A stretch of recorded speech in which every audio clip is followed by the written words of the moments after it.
Good evening, Rifters. This is Rifts and Rules, the 5e D&D podcast where we go through the many 5e books and talk about various rules and enhance your gameplay experience. I'm Nathan, the Dungeon Master of Riftwake. And I'm Remy, a player on Riftwake and a Dungeon Master myself. And today we're here to talk to you about humans.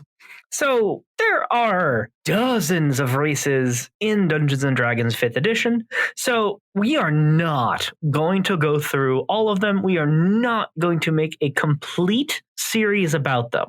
However, it is an important part of the game. So we are going to talk about at least the most common and popular ones, and then we'll probably do some bundles farther on to at least mention some of the others.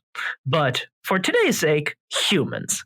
Us, the thing that we are, the only sentient race on our world to the best of our knowledge. So, in Dungeons & Dragons, humans are still just one of the many sentient races in the game. So, how to use humans in the game is actually somewhat of a debatable topic. So, generally speaking, culture differs a lot in Dungeons & Dragons. You do not generally have many different places matter in terms of culture. A lot of culture in game is defined by the character's race. So dwarves are that, Scottish Irish voiced, tough creatures. Elves have that more, posh style to them. But oddly enough, humans don't tend to have a lot of the spread of how they are in the real world. And whether that is something you honestly should do can be debated. Because, as we talked about before in our political correctness episode, there are lines of crossing into things that are not good. Like, if you wanted to put on certain voices, maybe you are quite skilled at voices, but that doesn't necessarily mean that that's an okay thing to do. Okay, good example for the most part. In Star Wars Episode 1, Phantom Menace, a lot of people took offense with the Nemoidian's voice because it was that kind of terrible 1950s, racist Chinese kind of voice. What did you say? And it was rather problematic. Amazing. It was very apparent and not good in that movie that what the Nemoidian's voice was based on. And then you also have Watto on Tatooine, who is absolutely old Jewish guy, hey, Annie, your credits are not good here, only money. And it's just holy shit, that's so... Yeah. To actually have other creatures representing things in the game is how it is often done. But humans have quite literally hundreds, if not thousands, of cultures and accents in our world. And to try to play that out in your game is something to consider, and honestly maybe even just talk to your players about which direction would you prefer I go. Should I, gamble on doing some stronger voices, or should I just have it be all people have a somewhat more generic voice, and then have it be that the races are the stronger, cultural effector? You don't have in a lot of D&D games that you have humans from the north, speak in this kind of tone. Or, you have, the ones in the south have, the American Southern accent. It tends to not be regional in a lot of D&D. And that absolutely is something that I would say can be done a lot more, but your mileage may vary. So let's dive right into then the mechanics of humans in 5th edition Dungeons & Dragons. Because, to my own surprise, there's a lot more subclass or subrace options to humans than I honestly remember, just because I didn't think about how many more books have come out over the years. So generally speaking, there were two, and this has been built on a lot since then. There was just human and variant human. So we'll start there. Human, ability score increase. Well, actually, before I just read it over and over again, generally speaking, races will give your character a couple of particular things. You have an ability score increase. So you start out with either the point buy system or roll traits for your ability scores, and then your race will give you a small boost to those ability scores. And then in addition to that, there is age, alignment, size, speed, and languages. And some races also give additional thing to that as well. So I'm not just going to read all of the things because age, alignment, and size, it doesn't matter a whole lot. So as we do the races, I'm just going to mostly skip over those, just maybe a brief mention, if anything. But anyway, ability score increase. So humans are actually unique among the races in how this works. Normally, a race will give something along the lines of +2 to some ability score, and then a +1 to something else, with some rare variation that we'll go into when those come up. Humans, on the other hand, instead of doing it that way, give a +1 ability score increase to all of them. So all 6 ability scores get a +1 increase, which gives humans a massive advantage in terms of that ability score increase, because that is 6 points compared to the other 3 or possibly 4 that other races may have. On the other hand, because it is just by 1, there's nothing that will get that +2 boost that many other races do give. So it is a rather interesting trade-off, in all honesty. And as with most races, they have the base speed of 30 feet, and you get to pick common and 1 additional language as a language to know. And that is it for the base human. Now, the variant human is rather different. And I have a strong love of the variant human in 5th edition because it gives totally different bonuses. So instead of that +1 to everything, it is only a +1 into 2 ability scores. So that is the lowest ability score increase of any race, but the other things that it grants make up for that. So you also gain proficiency in 1 skill of your choice. So that is a fantastic way to build a character that just has a skill that the background doesn't necessarily give, that the class doesn't necessarily give. And just having any skill to gain proficiency with can help when making whatever character you want to, which is pretty nice. But the last aspect of it is why it is arguably the best subrace in the game, which is simply you gain 1 feat of your choice. And that is what makes this incredible. So feats we talked about the other day and how very variable they make a character. So a feat, by having it as part of your subrace option, means that you get that immediately at level 1. So at level 1, you can have one of these incredibly potentially powerful abilities, or just something that strongly tweaks your character's direction. And you get that at level 1. So if you have a rogue, you can have the sharpshooter feat at level 1 to put out massive amounts of damage for a level 1 character. You could use it to get the sentinel feat if you have a more tanky character. You could use it to get the magic initiate feat if you want to just have a little bit of magic to a character that you're playing.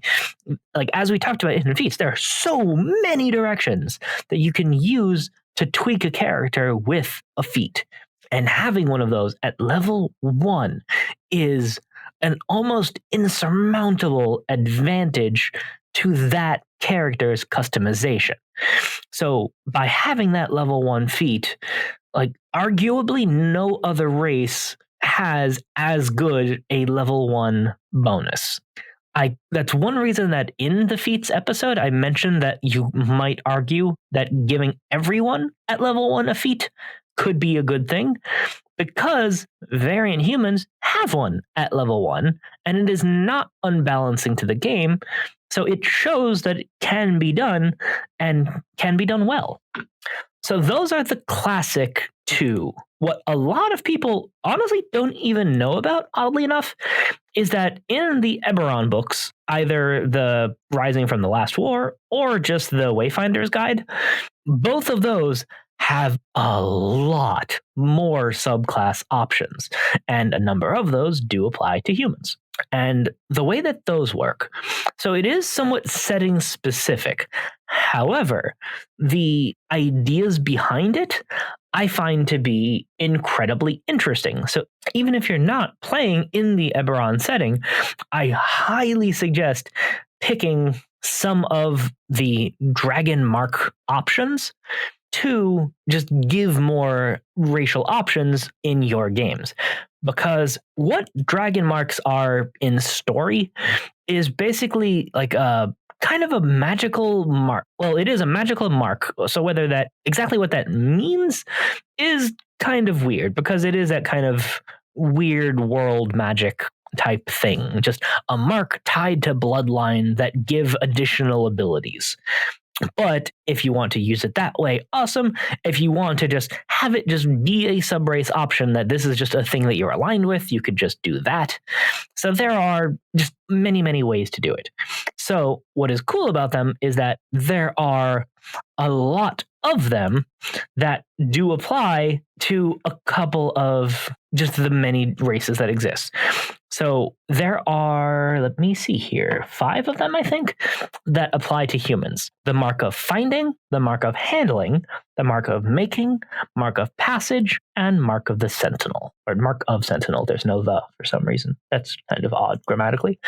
Anyway, so the mark of finding. So anyway, actually, before I start going into all of them, just to summarize what makes these so different is the fact that this is a subrace option that gives magic to the people who have this.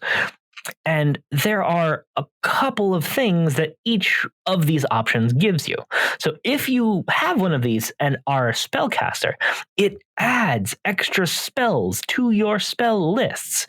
So even if you have a class that has a rather limited spell list, if there is some particular spell that you want to have, then this could be a way to grant that to your character if you're trying to have like a particular theme to your magic that your class doesn't quite get.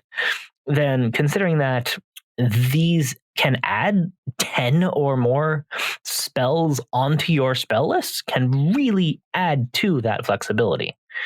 So starting off with the mark of finding. So there is a lot of lore and such that can be added to a lot of this, and because there is a lot of that in the books, but I'm going to be sticking to the mechanics at this point. So, mark of finding. Ability score increase, your wisdom by 2 and your constitution by 1. So that is another way in which these are different than the regular human options, is that these do give specific numbers into specific stats, much like a lot of the normal subrace options. So wisdom 2, con 1. Dark vision. Gain 60 feet of dark vision. So normally humans don't have dark vision. So that is pretty dang convenient. Hunter's intuition. When you make a perception or survival check, you can roll a d4 and add the number to the ability check. So that is another of the ways in which these are somewhat different, is that you can add a d4 to specific ability checks. And that is real nice, because that is just a flat out thing that you gain the ability to do. It is not limited at all. So every perception check and survival check that you make gets that extra d4. All right, next up, Finder's Magic. You can cast the Hunter's Mark spell with this trait. Starting at 3rd level, you can also cast Locate Object spell with it.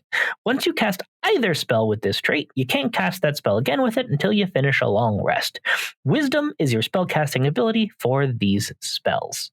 So that's pretty cool. So even if you are not a spellcaster, you gain the ability to cast each of those spells once per long rest. Nifty. And then finally, you can speak, read, and write the common and goblin languages. All right, and now on to the Mark of Handling. So this one gives a wisdom increase of 2 and any ability score of your choice increased by 1. So unlike the Mark of Finding, the Mark of Handling lets you choose where to put that 1 point. Wild Intuition. When you make an animal handling or nature check, you roll that d4 and add the number rolled to the ability check. Primal Connection. You can cast the Animal Friendship and Speak with Animals spells, with this trait requiring no material component. Once you cast, you can't until you finish a short or long rest. So again, unlike the previous, short or long rest allows you to recharge the Animal Friendship and Speak with Animals. The bigger they are, starting at 3rd level, you can target a beast or monstrosity when you cast Animal Friendship or Speak with Animals, provided the creature's intelligence is 3 or lower. That is actually kind of amazing. So normally, Animal Friendship and Speak with Animals lets you talk to beasts. So the ability to also cast that on monstrosity is unique to the Mark of Handling. So one thing that I forgot to mention with the Mark of Finding was what spells that gives you access to. So first off, the Mark of Handling here. So it does sort it out that at each spell level of 1st through 5th, you gain a spell or 2. And instead of just reading all of them, because like I said, there can be up to 10 spells on each of these, I will simply say that they are all themed around animals. So Animal Friendship, Speak with Animals, Beast Sense, Conjure Animals, all that kind of stuff is what you get with the Mark of Handling. So just to briefly backtrack back to the Mark of Finding to go over what that gives you. So that one is more on the kind of divination side of things. So that one will give you locate animals or plants, locate object, clairvoyance, divination. So that gives you some pretty cool abilities as well. So now let's move back on to the Mark of Making. So this one gives you an intelligence boost of 2 and an ability of your choice by 1. Then Artisan's Intuition. When you make an Arcana check or an ability check involving Artisan's tools, you can roll a d4 and add the number rolled to the ability check. So this is actually different. Instead of it just being 2 abilities, it's your Arcana skill and a check with Artisan's tools. So that is really kind of different because you don't often do rolls with your Artisan's tools. So by having that can kind of, get players to want to do more with their Artisan's tools. As a lot of characters have Artisan tool proficiencies and just kind of rarely use them. And supporting that ability also is the next one, Maker's Gift. You gain proficiency with a type of Artisan's tools of your choice. So that way, even if you don't have one from your background or from your class, that you get one with this in order to support that previous Artisan's Intuition. Next up, Spellsmith. You know the Mending cantrip. You can also cast the Magic Weapon spell with this trait. When you do so, it lasts for an hour and doesn't require concentration. Once you cast the spell with the trait, you can't do so again until you finish a long rest. Intelligence is your spellcasting modifier for the spells. So getting a cantrip is awesome because it's a cantrip. It doesn't have a finite usage with this trait. Just as often as you have the action economy to do so, you could fix stuff. That's just a nifty thing to have around in a party. And also having Magic Weapon not requiring concentration anymore is real nice, especially because you get this immediately at level 1. And Magic Weapon is normally a 2nd level spell, meaning that only a 3rd level character would have access to it. So this is something that would give a 1st level party, someone in the party, to have a magic weapon thanks to this spell, at least for an hour. And a lot of the spells that mark gives you is just kind of based around making stuff. So it lets you also identify magic items with the identify spell, which is always very handy. You get the magic weapon spell, elemental weapon, fabricate, and stone shape. It's actually pretty nifty. I got to admit, that one is probably my favorite of these, just because I like magical creation, and I think that that's neat. Anyway, next up, the Mark of Passage. So this one increases your dexterity score by 2, and then one other of your choice increases by 1. Now, this one also has one difference from the others in that the Mark of Passage human actually has a base walking speed of 35 feet, meaning that humans with the Mark of Passage are quite literally as fast as an elf, and that's kind of neat. All right, next up, intuitive motion. When you make an acrobatics check or any ability check to operate or maintain a land vehicle, you can roll a d4 and add the number to the ability check. So again, this one also is kind of different in a neat way. So acrobatics check as your ability, but then anything to do a land vehicle? That's kind of cool because you don't often, again, use a lot of ability checks for carts and such, and this kind of will give that incentive to do so. Magical Passage. You can cast the Misty Step spell once with this trait, and you regain the ability to cast it when you finish a long rest.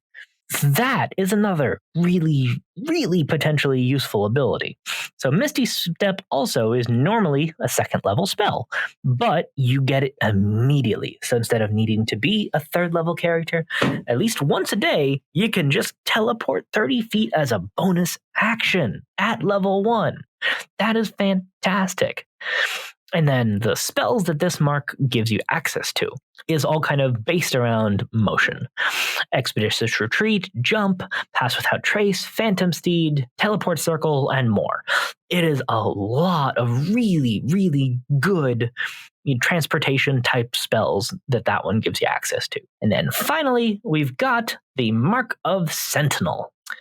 So this one will give you a constitution boost of +2 and a wisdom score increase of 1. So that's actually interesting. So that one does not give you the choice with that second. So you just get the constitution and wisdom. So this one is kind of built around the more tanky kind of character, because that 2 points of constitution is never a bad thing. Anyway, Sentinel's Intuition. When you make an insight or perception check, you can roll a d4 and add the number to the ability. So insight and perception are very important skills, as always, but the fact that you then get that wisdom point boost with the ability score increase is a nice kind of synergy between the abilities that it gives you, because both insight and perception are wisdom checks. Guardian's Shield. You can cast the shield spell once with this trait and regain the ability to cast it after a long rest. So shield is a reaction to give you +5 AC for a round of combat. So having that oh shit button in your quiver, even if you're normally just a melee tank character, or even if you're just not, anytime shield can be really useful because that +5 is a massive, massive bonus. All right, Vigilant Guardian. When a creature you can see within 5 feet of you is hit by an attack roll, you can use your reaction to swap places with that creature, and you are hit by the attack instead. Once you use this trait, you can't again until you finish a long rest. So that is a really neat ability. The ability to just use your reaction to take a hit for an ally. There are so many, many cases where smarter enemies will target the squishier people first. So having the ability to redirect one of those attacks to you instead of your squishy allies is real nice. Alrighty, and then we've got the Spells of the Mark. So this is mostly stuff from the Paladin spell list for the most part, which makes sense for a Sentinel. So that gives you access to Compelled Duel, Shield of Faith, Zone of Truth, Death Ward, and a bunch more as well. So a lot of good kind of protection angled magic with that mark. So that's humans. There are a lot of subclasses. that give a lot of really powerful abilities. Variant Human, of course, being my favorite, thanks to that additional feat. But there are a lot of ways that you can use humans in the world, and as always, you are very much encouraged to do so. Thanks for listening to this episode of Rifts and Rules. Please leave us a review and give us 5 stars on iTunes. Also, support us on Patreon at patreon.com/riftwakepodcast. Tier stars low as $1, and even that much really helps us out. Supporters get benefits such as behind-the-scenes content, early access to episodes, access to the Patreon Discord where you'll be able to chat with the cast, and even a shout-out on the show. Find us on social media on Twitter at riftwakepodcast, on Facebook as Riftwake, and on Reddit on the subreddit r/riftwakepodcast. And now send us an email, riftsandrules@gmail.com. That's riftsandrules@gmail.com. Thanks for listening. Bye.